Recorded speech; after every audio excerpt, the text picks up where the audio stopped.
Danny Cole stood in the great hall of the sovereignty capital and watched 12 alien faces decide the fate of his entire species. The council chamber was enormous, built to make visitors feel small and powerless. It was working. The vote is complete, announced High Chancellor Vorn, his deep voice echoing through the hall. All 12 members have decided. Humanity is guilty of genetic contamination. Earth and all human colonies will be exiled beyond the sovereignty borders within 90 days. Danny felt his heart drop. He had spent 3 years as a diplomat trying to prevent this moment. He had begged, argued, and pleaded with every council member. None of it mattered. The sovereignty had made up its mind about humans long before this trial began. The crime they accused humanity of was simple. Humans could have children with 3 other species in the galaxy. To the council, this was disgusting. They believed each species should remain pure and separate. The fact that these mixed children were healthy and happy meant nothing to them. Danny walked out of the chamber in silence. Outside, thousands of aliens from hundreds of species watched him pass.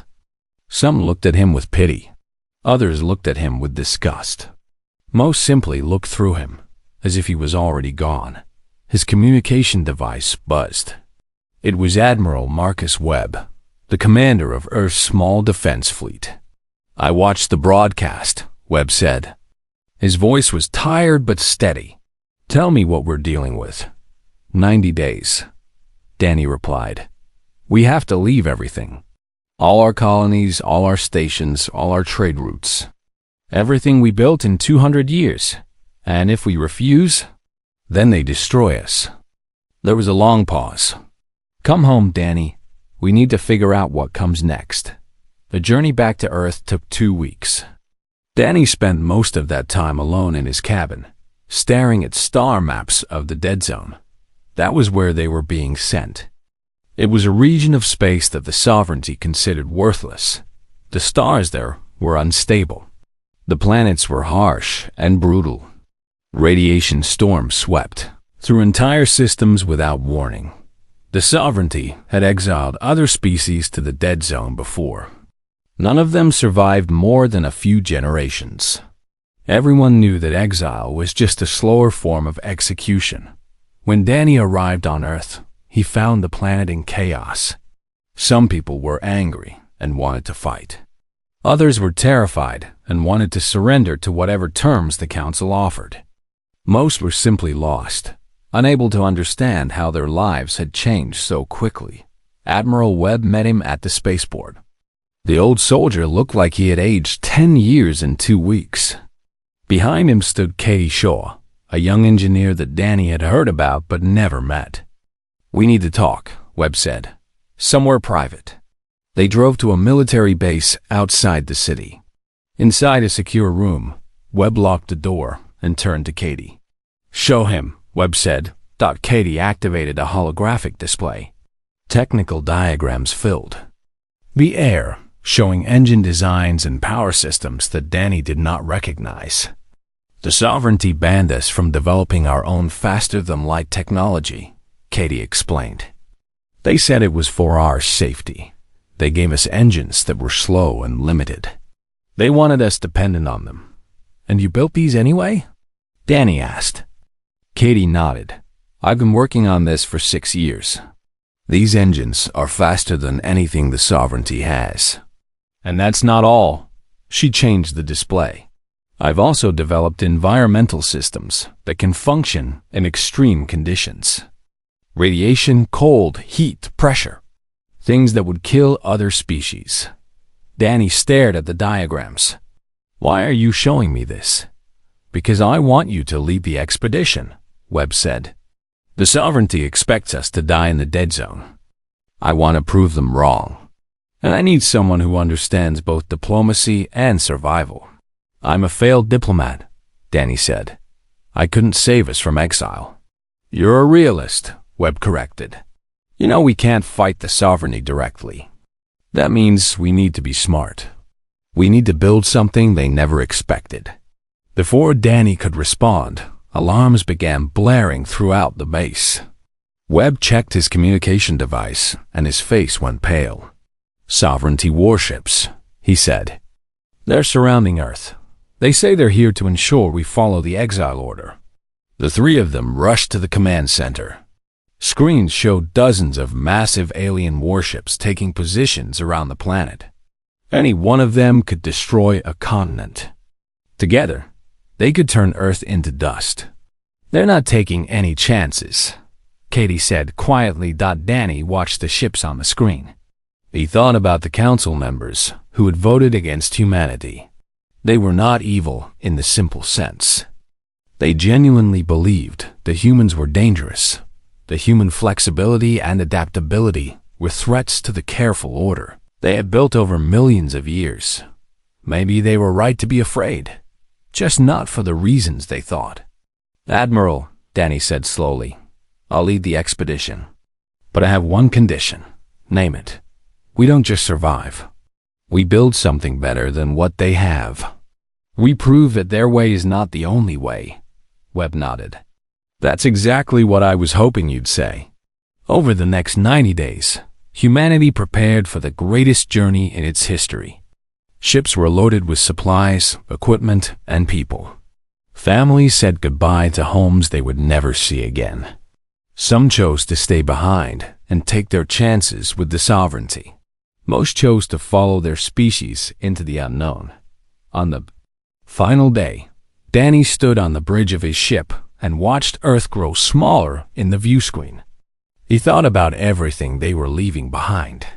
The cities, the oceans, the mountains, the graves of everyone who had ever lived and died on that small blue world dot. Then his communication system crackled with static. Through the interference, he heard something that made his blood run cold. It was a voice. It was speaking in a language he did not recognize. And it was coming from deep inside the dead zone. Someone was out there. Someone was waiting for them. Danny looked at Katie, who was already tracing the signal. "It's definitely artificial," she said. "And it's old. Very old." Danny turned back to the view screen. The dead zone waited ahead, dark and dangerous and full of secrets. "Then let's go find out what's been hiding out there," he said, "and why the sovereignty never wanted us to know about it." The fleet moved forward into the darkness, leaving everything familiar behind. The exile had begun, but so had something else. Something that would change the galaxy forever.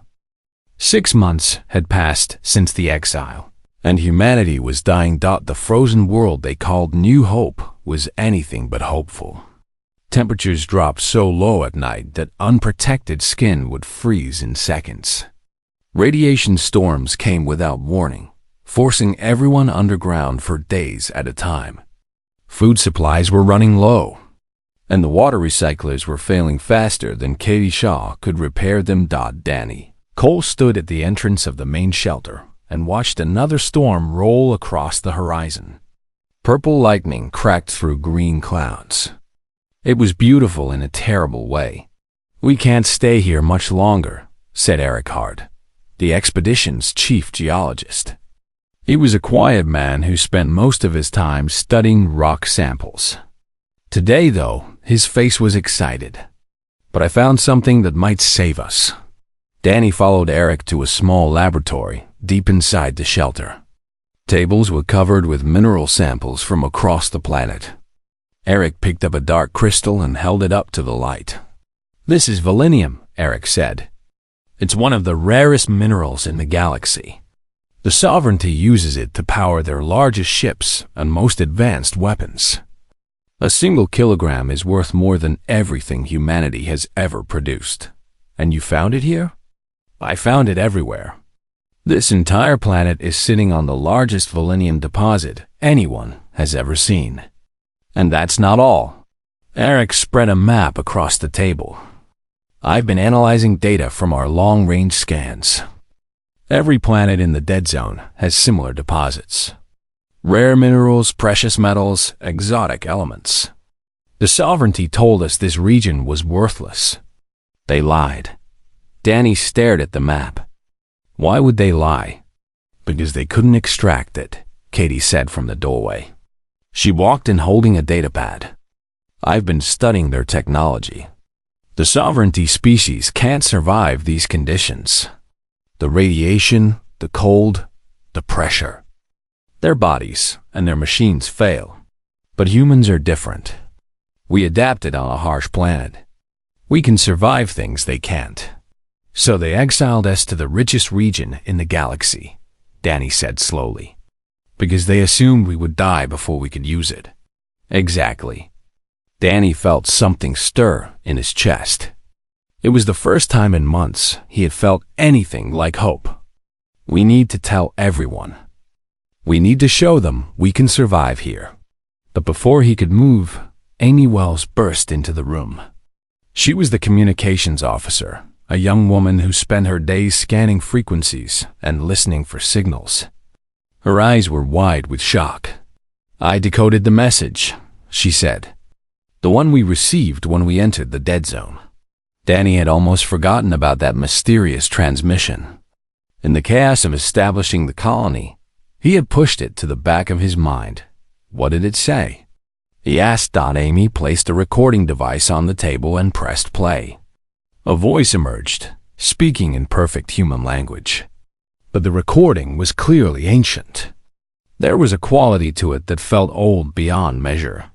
If you are hearing this, then you have been exiled, the voice said.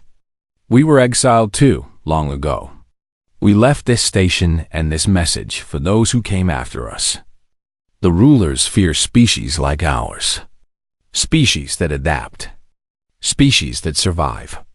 They have destroyed hundreds of civilizations by sending them here to die. Do not let them win. Find our station. Learn what we knew. And remember that survival is the greatest revenge. The recording ended. Silence filled the room. How old is this message? Danny asked. Based on the signal decay, at least 2 million years, Amy replied. And I've located the source. It's coming from a station about 3 weeks' travel from here. Danny looked at Katie and Eric. We're gonna find it.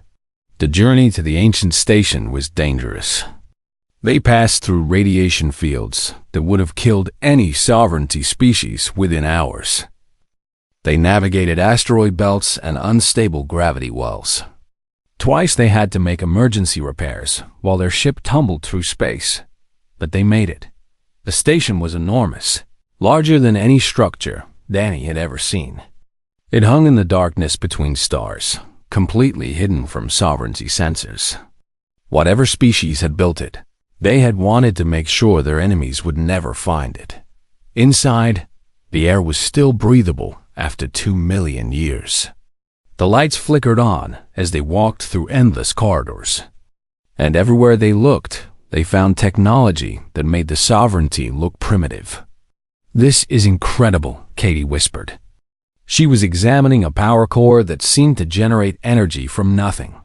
These people were centuries ahead of anything we have. Danny found the central archive. Holographic records activated at his touch, showing images of the species that had built this place. They were tall and thin, with 4 arms and gentle faces. They called themselves the Keepers. The records told their story. The Keepers had been artists and scientists, explorers and dreamers. They had joined the sovereignty believing it would bring peace and cooperation. Instead, they were deemed dangerous because their technology advanced too quickly. The sovereignty exiled them to the dead zone. The Keepers survived for 1,000 years. They built this station. They explored the dead zone. They documented everything they learned. But eventually, their population declined. Disease and isolation took their toll. The last Keeper recorded a final message and shut down the station, hoping someone would find it someday. Danny listened to that final message alone. The Keeper who recorded it was old and tired, but his voice was still strong. We failed, he said. We thought survival was enough. But survival without purpose is just delayed death. If you find this station, do not make our mistake. Do not hide in the darkness forever. The galaxy needs to change. The rulers need to fall. And only a species that survives their exile can make that happen. Be brave. Be patient. And when the time comes, show the universe what exiles can achieve. Danny stood in the darkness for a long time after the message ended. He thought about Earth, now far behind them. He thought about the sovereignty, confident that humanity would soon be nothing but bones and dust. He thought about his people, struggling to survive on a frozen world. The Keepers had survived 1,000 years and still failed. Humanity had been exiled for 6 months, but humans were different. Danny knew that now. They had something the Keepers lacked. They had stubbornness. They had anger. And they had each other. He activated his communicator and called the colony on New Hope. "Start mining the Valinium," he said, "and tell Admiral Webb to begin building new ships. We're not just going to survive out here. We're going to build something the galaxy has never seen before." On the other end of the line, he heard cheering. The exile was no longer a death sentence. It was an opportunity, and humanity was going to take it. 5 years had passed since the exile, and the sovereignty believed humanity was almost extinct. They were very wrong. Danny Cole stood on a balcony overlooking the capital city of New Hope. What had once been a frozen wasteland was now a thriving metropolis. Buildings rose toward the sky, their surfaces gleaming with energy shields that blocked the radiation. Thousands of people walked through clean streets. Children played in parks. Ships landed and launched from the spaceport every hour. And this was just one of 12 worlds. In 5 years, humanity had colonized more territory than they had in 2 centuries under the sovereignty. The ancient Keeper technology had given them the tools. Human determination had done the rest. "The Council still thinks we're dying," said Nicole Grant, stepping onto the balcony beside him. She was a spy, one of dozens, who had secretly infiltrated sovereignty space. Her reports were the reason humanity knew what their enemies were thinking. "Let them think that," Danny replied. "The longer they believe we're weak, the more time we have to prepare." Nicole handed him a datapad. "My latest report. There's growing unrest in the sovereignty. 7 species have secretly contacted Ambassador Knox. They want to join us." Danny scrolled through the report. He recognized some of the species names. They were smaller civilizations, ones that the Council had bullied and controlled for centuries. Like humanity, they had been told they were lesser. Like humanity, they were starting to realize that was a lie. "Where's Knox now?" he asked, meeting with representatives from the Tolan and the Vesh. "They're close to signing a secret alliance." Ambassador Lara Knox had been a politician on Earth before the exile. Now she was humanity's most important diplomat. She traveled through hidden routes, meeting with oppressed species, building a network of allies that the sovereignty knew nothing about. Danny nodded. "Good. Tell her to keep pushing. We're going to need every friend we can get." A warning alarm interrupted them. Danny rushed to the command center, where Admiral Webb was already studying a tactical display. Red dots were moving toward their space. "Sovereignty patrol fleet," Webb said grimly. 20 ships. They're heading straight for us. Danny's heart pounded. "They found us?" "No. This is a routine patrol. They're coming to confirm our extinction. Standard procedure for exiled species. What do we do?" Webb looked at him. "We have 3 options. Hide and hope they don't find anything. Destroy them and risk the sovereignty sending a larger force. Or," he paused, "we try something new." "What do you mean?" "We show them the truth. We invite them to see what we've built. And we give them a choice." It was risky. It was possibly insane. But Danny understood what Webb was thinking. The sovereignty ruled through fear and lies. Truth might be the most powerful weapon they had. The patrol fleet arrived 3 days later. They expected to find ruins and corpses. Instead, they found a human welcoming party waiting for them. Danny stood at the front of the group as the alien commander's shuttle landed. The commander was a tall creature with blue scales and 4 eyes. His species was called the Finari, and they were known as loyal soldiers of the sovereignty. He stepped off the shuttle and stopped, staring at the city behind Danny with obvious shock. "This is impossible," the commander said. "And yet here we are," Danny replied. "My name is Danny Cole. Welcome to New Hope." The commander's eyes moved across the buildings, the ships, the people going about their daily lives. His troops spread out behind him, weapons ready but not raised.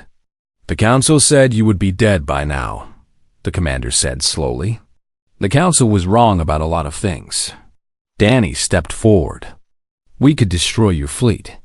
We have the power to do it, but we don't want to. We want to show you what's possible when species are free to build their own futures." Over the next 2 days, Danny gave the Finari commander a complete tour of New Hope. He showed him the mines where humans extracted minerals the sovereignty desperately needed. He showed him the factories where Katie Shaw's engineers built ships faster than anything the council had. He showed him the schools where children from multiple species learned together. The commander said little during the tour, but Danny watched his face change from disbelief to wonder to something that looked like sadness. On the final night, they sat together in Danny's office. "Why are you showing me this?" the commander asked. "Because you have a choice," Danny said. "You can go back to the sovereignty and report what you've seen. Tell them the truth. Let them decide what to do with that information.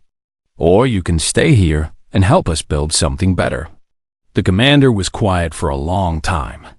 "I've served the council for 30 years. I've followed every order. I've told myself it was necessary, that the sovereignty kept the peace. And now? Now I see that peace was built on exile and death." He looked at Danny with all 4 eyes. "If I return and tell the truth, they will kill me. Probably. If I stay, I betray everything I swore to protect." "You'd be protecting something better." The commander made his decision.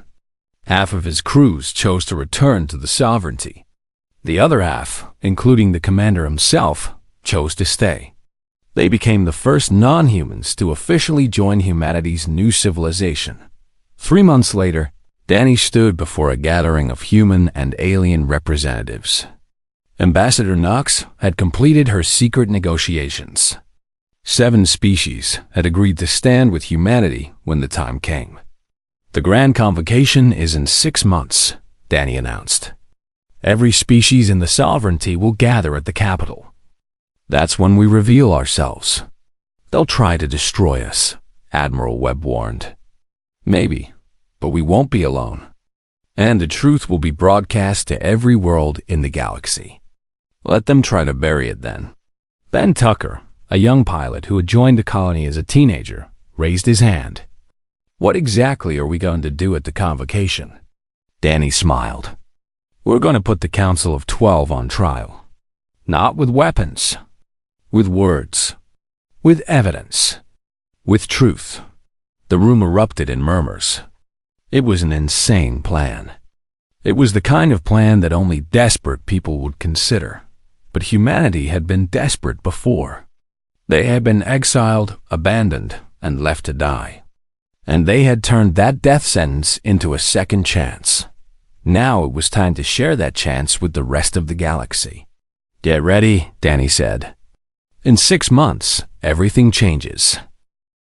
The Grand Convocation was the most important event in the galaxy. Once every 10 years, representatives from over 400 species gathered at the sovereignty capital to discuss trade, borders, and laws. It was supposed to be a celebration of unity and cooperation. Today, it would become something very different. High Chancellor Vorn sat on his throne at the center of the Great Chamber. surrounded by the other 11 council members. He was ancient, even by the standards of his long-lived species. He had ruled the sovereignty for 300 years and had never faced a serious challenge to his power. That was about to change. The first sign of trouble came when the communication systems flickered. Sam Griffin, a human broadcasting specialist, had spent months preparing for this moment. He had planted relay devices throughout sovereign space. When he activated them, every screen on every world in the galaxy showed the same image. The inside of the Grand Convocation Chamber. What is happening? Vorn demanded. Before anyone could answer, the doors of the chamber exploded inward. Not with violence, but with light. A holographic projection filled the entrance, showing a human face that Vorn recognized from old intelligence reports. Danny Cole smiled at the stunned council. "Hello, Chancellor," Danny said.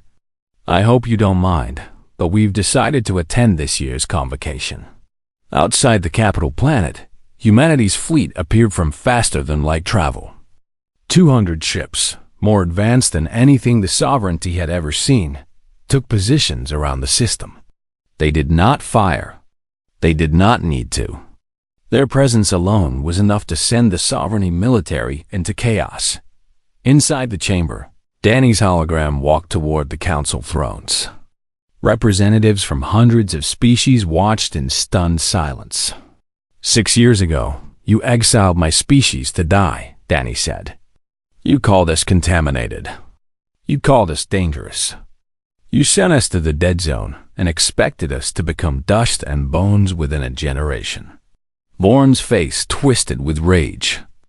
"You should be dead. We should be a lot of things, according to you. But we're not very good at doing what we're told." Danny's image flickered as Sam adjusted the broadcast strength. Right now, trillions of beings across the galaxy are watching this. They're seeing the truth for the first time. A new figure stepped into the chamber. Beth Harper, a human lawyer who had spent years preparing for this moment, walked to the center of the floor. She carried a data crystal in her hand.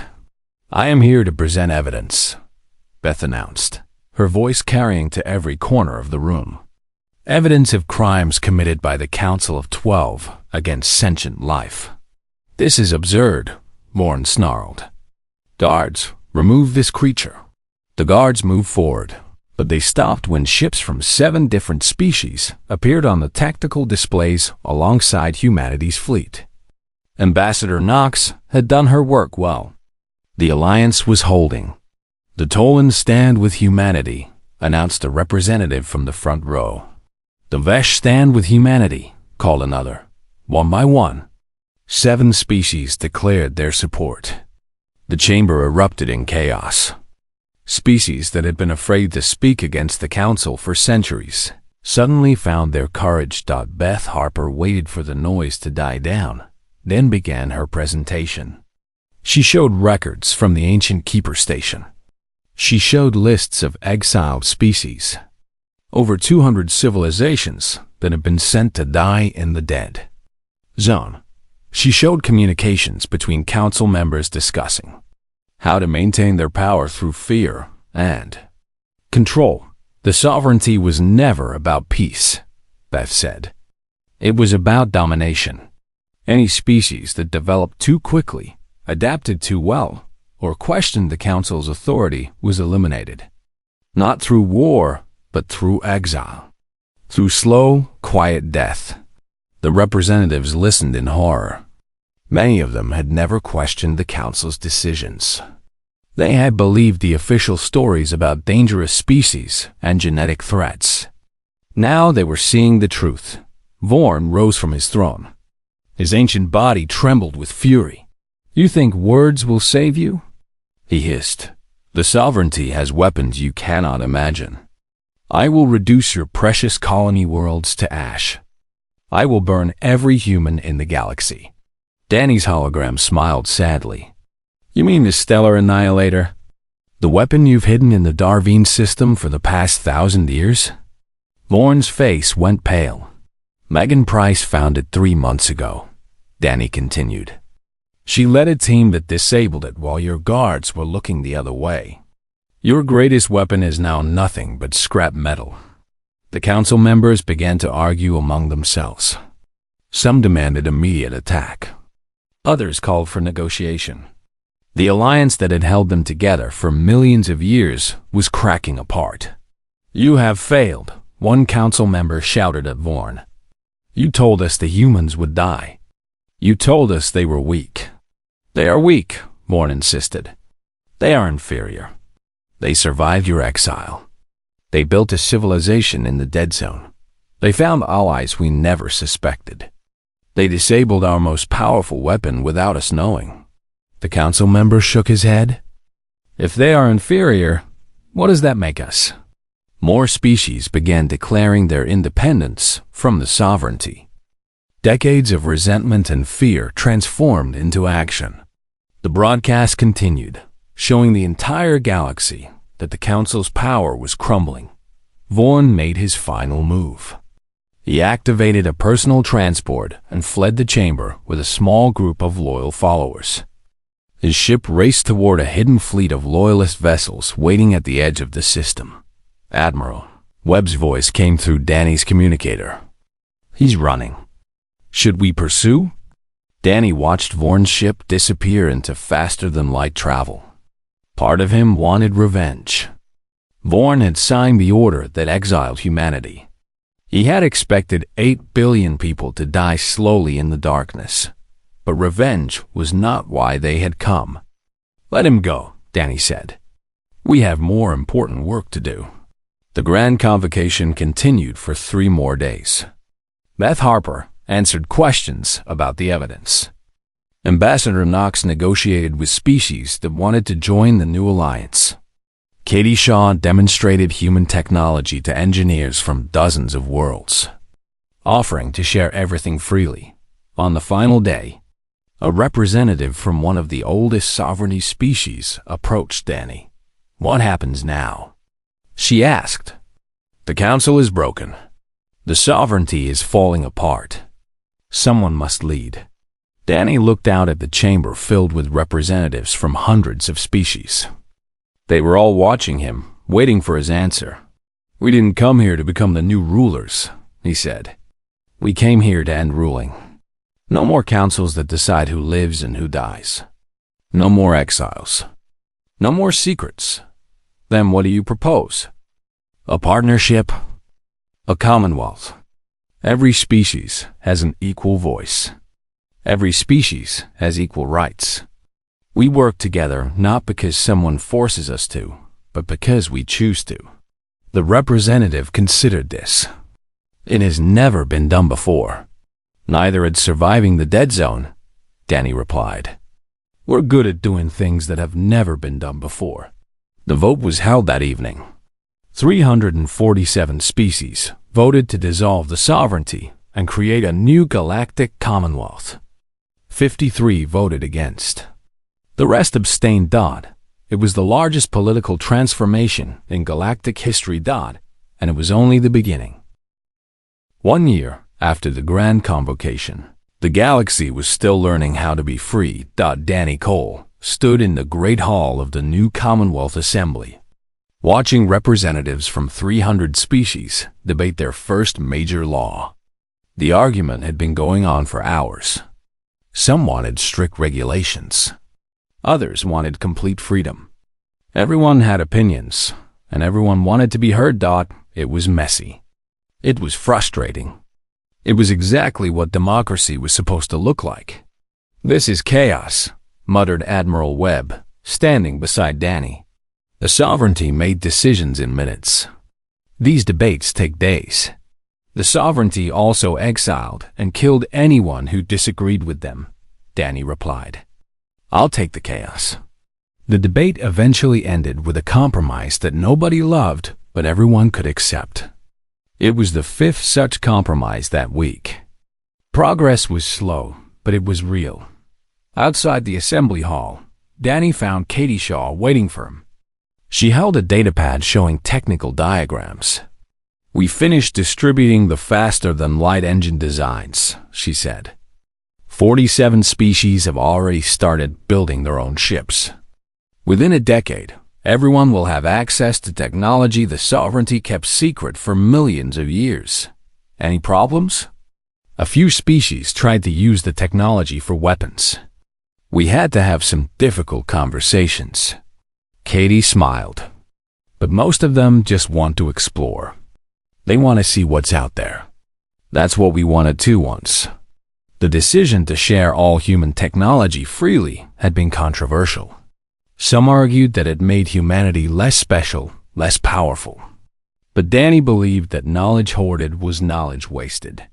The sovereignty had fallen because they tried to control everything. The Commonwealth would succeed by trusting everyone.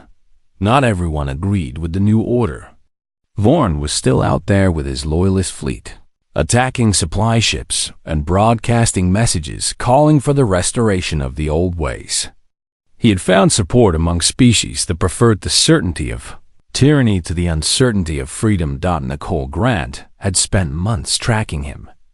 She finally located his hidden base in an abandoned system at the edge of known space. "We can destroy him," Admiral Webb said at the strategy meeting. "One strike, and this is over. Or we can capture him and put him on trial," Danny replied. "A trial? After everything he's done?" "Especially after everything he's done. The sovereignty executed its enemies in secret. We need to show the galaxy that justice means something different now." Nicole led the capture team personally. She found Vorn in a small command center, surrounded by the last of his loyal guards. He was old and tired, but his eyes still burned with hate. "You've destroyed everything," Vorn said, as Nicole's team secured him. "The sovereignty brought order to the galaxy. We prevented wars. We maintained peace." "You maintained fear," Nicole replied. "And you called it peace? You'll see. Without the Council, species will turn on each other. They'll tear themselves apart. And you'll wish you had leaders strong enough to stop them." Nicole looked at him for a long moment. "Maybe. Or maybe we'll figure out how to get along without someone telling us who to hate." The trial of High Chancellor Vorn lasted 3 months. Representatives from every species he had wronged testified against him. The evidence was overwhelming. The verdict was unanimous, but the sentence was what shocked the galaxy. Vorn was not executed. He was not exiled. He was sentenced to spend the rest of his life on a Commonwealth rehabilitation station, where he would watch recordings of every species he had helped destroy. He would learn their histories, their cultures, their dreams. He would understand exactly what he had taken from the universe. Some called it mercy. Others called it cruelty. Danny called it justice. 2 years after the trial, Danny returned to New Hope. The frozen world that had nearly killed humanity was now a thriving center of culture and commerce. Ships from dozens of species filled its spaceports. Children from a dozen different worlds attended its schools. A monument stood at the center of the capital city. It listed the names of everyone who had died during the exile, those who had not survived long enough to see what humanity had built. Danny visited it every time he came home. Katie Shaw found him there, staring at the names. "Eric Harb wants to show you something," she said. "He's been working on a special project." They traveled to a research facility on the edge of the city. Inside, Eric was surrounded by holographic displays showing star maps and survey data. "I've spent the past 2 years studying the dead zone," Eric said. "The sovereignty called it worthless because they couldn't survive there. But with our technology, it's actually the most resource-rich region in the galaxy." "We know that," Danny said. "We've been mining it for years. That's not what I mean." Eric expanded one of the displays. "The dead zone isn't just rich in minerals. It's rich in possibilities. I found 17 worlds that could be terraformed into paradise planets. 43 more that could support orbital habitats. The dead zone could eventually hold more life than the rest of the sovereignty combined." Danny stared at the display. The region that was supposed to be humanity's grave could become humanity's greatest gift to the galaxy. "Start the planning," he said. "Make it open to everyone. Any species that wants to help build. Any species that needs a new home." This is what the Commonwealth is supposed to be about. 5 years later, Danny gave a speech at the official founding ceremony of the Galactic Commonwealth. Representatives from over 400 species attended. The ceremony was held on New Hope, in the shadow of the memorial monument. 10 years ago, we were exiled to die," Danny said, his voice carrying across the silent crowd. "The rulers of the galaxy decided that humanity was too dangerous to exist. They sent us to the darkest corner of the universe and expected us to disappear." He paused, looking out at the faces watching him. Human faces. Alien faces. All of them citizens of the same Commonwealth. They were right to call us dangerous. But not for the reasons they thought. We weren't dangerous because we could adapt to harsh environments or mix our genetics with other species. We were dangerous because we refused to accept that their way was the only way. The sovereignty ruled through fear. They told species what they could and couldn't do, what they could and couldn't become. They exiled anyone who challenged that control. The Commonwealth will be different. We will build a galaxy where every species is free to explore, to grow, to make mistakes and learn from them. We will face challenges the sovereignty never imagined because we're choosing trust over fear. It won't be easy. Freedom never is. But we've already proven that the impossible is possible. We survived the exile. We built a civilization in the darkness. We overthrew rulers who had controlled the galaxy for millions of years. Now we'll show the universe what happens when species work together instead of being forced together. When we choose cooperation instead of domination. When we remember that every civilization, no matter how small, has something valuable to offer. Danny stepped back from the podium and looked at the sky. Somewhere out there, beyond the stars they could see, there were more species waiting to be found. More civilizations that had never known anything but fear. The Commonwealth would find them. The Commonwealth would welcome them. And the galaxy would never be the same dot in the historical archives. A Fenari scholar would later record the events of humanity's exile and rise. She spent years interviewing survivors, studying documents, and trying to understand how a species sent to die had transformed the galaxy instead. Her conclusion was simple. The sovereignty had made one critical mistake.